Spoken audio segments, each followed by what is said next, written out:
श्री राम दोस्तों, जय श्री बालाजी महाराज। आज की वीडियो में हम बात करेंगे कि कुल देवी देवता कौन होते हैं, इनकी पूजा क्यों आवश्यक है, इनकी पूजा कैसे करें। तो कुल देवी देवता जो होते हैं वो हमारे सबसे प्रथम देवता होते हैं। कुल देवी देवता हमारे पहले देवता होते हैं। जिस तरीके से हमारे भाई होते हैं, बहन होती हैं, माता पिता होते हैं, उनका हम पर पहला अधिकार होता है और हमारा उन पर होता है। इसी तरीके से कुल देवी देवता होते हैं कि हमारा उन पर अधिकार होता है और उनका हम पर होता है। इनकी पूजा बहुत ही ज़्यादा आवश्यक है। अब बात कर लेते हैं कि कुल देवी देवता बनते कैसे हैं। आपके बड़े बुजुर्ग ने किसी कारणवश कोई देवी देवता की पूजा की हो, कि कहीं जाकर के मन्नत मांगी हो और 2 साल तक, 2 पीढ़ियों तक, कहने का ये 2 पीढ़ियों तक उनकी पूजा की जाए तो वो आपके कुल देवी देवता बन जाते हैं। 2 पीढ़ियों तक अगर उनकी पूजा की जाए तो वो आपके कुल देवी देवता कहलाते हैं। तो आपके कुल देवी देवता कोई भी हो सकते हैं। कुल देवता आपके हो सकते हैं बाबा भोलेनाथ, आपके कुल देवता हो सकते हैं। हनुमान जी आपके कुल देवता हो सकते हैं, या भैरव बाबा आपके कुल देवता हो सकते हैं। गोगा झारवीर आपके कुल देवता हो सकते हैं। अलग अलग देवता जो होते हैं वो आपके कुल देवता हो सकते हैं। अब कुल देवी कौन होती हैं? कुल देवी भी ऐसे, कुल देवी आपकी माँ शीतला हो सकती हैं, माँ बगलामुखी आपकी कुल देवी हो सकती है, माँ काली आपकी कुल देवी हो सकती हैं। जैसे हमारी जो कुल देवी हैं वो माँ काली हमारी कुल देवी है, इसलिए इस तरीके से आपकी माँ काली भी आपकी कुल देवी हो सकती हैं।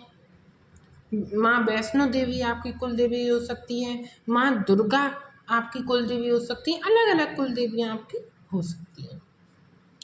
तो अब हम बात कर लेते हैं कि इनकी पूजा हम कैसे करें। जो आपकी पीढ़ी में परंपरागत रूप से जो चीज़ चली आ रही है उसी तरीके से पूजा की जाती है। जिस तरीके से, जैसे कहीं जो नवरात्रों में, जैसे आपने देखा होगा, नवमी पर या फिर अष्टमी पर अपन पूजते हैं, भोग देते हैं। कुछ लोग भोग देते हैं पूड़ी, हाँ, हलवे पूड़ी का, या फिर कोई खीर का भोग देते हैं। जिस तरीके से आपके पीढ़ी में परंपरागत रूप से भोग का नियम चला आ रहा है उसी तरीके से आपको उनकी पूजा याचना करनी चाहिए। बाकी आप रोज़ उन्हें दीपक लगा सकते हैं, या फिर आप एक हफ्ते में आप उन्हें भोग भी दे सकते हैं। भोग कैसे देना है इसकी वीडियो मैंने इसी चैनल पर डाल रखी है, वो आप देख सकते हैं। अब कुछ लोग क्या करते हैं, कुछ लोग तामसिक भोग भी देते हैं। खैर, हम तो इस चीज़ के बिल्कुल खिलाफ हैं कि तामसिक भोग नहीं देना चाहिए।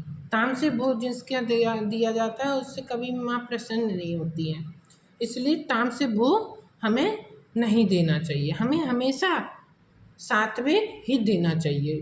तो हम तो 7वें भोग की बात करेंगे। जो भी आपके यहाँ परंपरागत रूप से चला आ रहा हो उसी हिसाब से आप अपना माँ को भोग दें।